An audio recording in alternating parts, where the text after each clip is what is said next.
Assalamualaikum warahmatullahi wabarakatuh.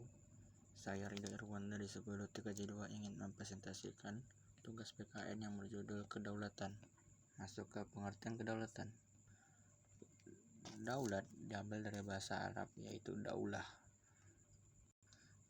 dan diambil dari sovranità dari Italia, dan diambil sovereignty dari Inggris, supremacy bahasa Latinnya, dan souveraineté dari Perancis. Daulat ialah kekuasaan penuh dan tertinggi dalam suatu negara untuk mengatur seluruh wilayahnya tanpa adanya campur tangan dari negara lain.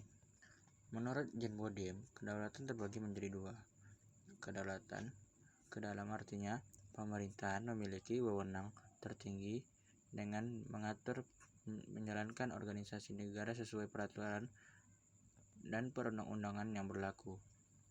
Kedaulatan keluar artinya mengadakan hubungan atau kerjasama dengan negara lain. Pemerintah berkuasa bebas, tidak terikat, tidak tunduk kepada kekuasaan atau negara lain. Menurut Gardner, kedaulatan terbagi menjadi 4, yaitu eksekutif, yaitu tidak ada kekuasaan lain yang menyayanginya. Permanen, kekuasaan itu tetap ada selama negara itu berdiri sekalipun pemegang kedaulatan berganti. Tunggal, kekuasaan suatu-satunya kekuasaan tertinggi dalam negara yang tidak diserahkan dibagi-bagi kepada badan-badan lain. Tidak terbatas, kekuasaan itu tidak dibatasi oleh kekuasaan lain.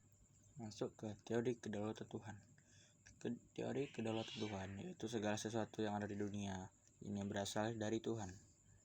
Teori kedaulatan negara, ini kekuasaan tertinggi terletak pada negara. Teori kedaulatan rakyat. Teori kedaulatan rakyat adalah kedaulatan tertinggi ada di tangan rakyat. Syarat berdirinya suatu negara.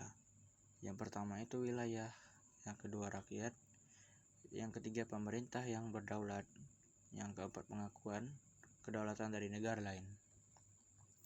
Unsur terbentuk negara, yaitu rakyat, memiliki wilayah, pemerintahan yang berdaulat, pengakuan dari negara lain.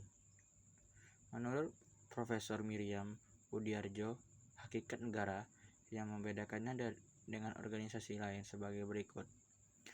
Memaksa ialah negara memiliki kekuasaan untuk memakai kekuatan fisik secara sah agar peraturan perundang-undangan ditaati sehingga keterbitan dapat tercapai dan dapat dicegah. Dan monopoli ialah negara mempunyai hak tunggal dalam menetapkan tujuan bersama. Mencakup semua dalam arti semua peraturan perundang-undangan, misalnya keharusan untuk membayar pajak berlaku untuk semua orang tanpa terkecuali. Diulang lagi, syarat berdirinya suatu negara ialah adanya wilayah, rakyat, pemerintahan yang berdaulat, pengakuan kedaulatan dari negara lain. Terbentuknya negara harus memiliki rakyat, memiliki wilayah, pemerintahan yang berdaulat, pengakuan dari negara lain. Ada beberapa macam teori kedaulatan, yaitu teori kedaulatan Tuhan, teori kedaulatan raja, teori kedaulatan negara, teori kedaulatan hukum, dan teori kedaulatan rakyat. Diulang, teori kedaulatan Tuhan yaitu segala sesuatu yang ada di dunia ini berasal dari Tuhan. Teori kedaulatan raja ialah kedaulatan terletak di tangan raja.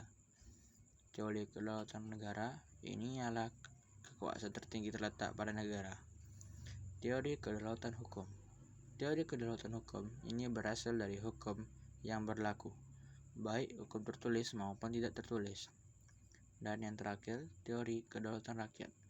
Kedaulatan rakyat ialah kedaulatan yang tertinggi yang ada di tangan rakyat. Saya rasa hanya itu yang bisa saya sampaikan. Mohon maaf bila ada salah kata. Wabillahi taufiq wal hidayah. Assalamualaikum warahmatullahi wabarakatuh.